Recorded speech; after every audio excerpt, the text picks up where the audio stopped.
तुम्ही जर का तुमच्या नोकरीतनं धंद्यामध्ये पडत असाल तर दोन गोष्टी आहेत. एक तर तुम्ही ज्या प्रकारची नोकरी करताय त्याच्याच धंदा, त्याच्याच रिलेटेड धंदा असेल तर तुम्ही कुठेतरी नोकरीशी प्रतारणा करताय. त्याच्यामुळे ते न करता तुम्ही तुमचे जे कंपनीमधले जे ग्राहक असतील त्यांनाच तुम्ही तुमचा माल विकून, म्हणजे ते रॉकेट सिंगमध्ये दाखवलं तशा गोष्टी जर का करणार नसाल तर तुम्हाला एक्झॅक्टली फाइंड आउट करावं लागेल की कुठल्या प्रकारचं प्रॉडक्ट तुम्ही तयार करणार आहात, कुठल्या प्रकारची सर्व्हिस तुम्ही देणार आहात आणि ती तुम्ही आत्ता जे करताय त्याच्यापेक्षा वेगळी आहे का आणि ती आपण कशी देऊ शकतो.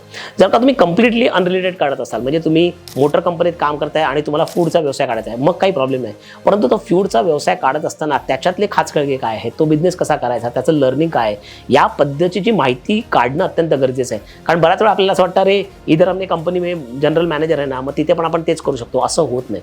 तर त्याचे कस्टमर कोण आहे, त्याची व्हॅल्यू काय आहे, त्याचं मार्केट किती मोठं आहे आणि तुमचं प्रॉडक्ट मार्केट फिट ज्याला म्हणतो ते होत आहे की नाही, या गोष्टी तुम्हाला बघणं अत्यंत गरजेचं आहे. दोन्ही ह्याच्यामध्ये तुमचा अप्रोच भिन्न राहील, परंतु या दोन्ही गोष्टींमध्ये या माहिती काढणं अत्यंत गरजेचं आहे.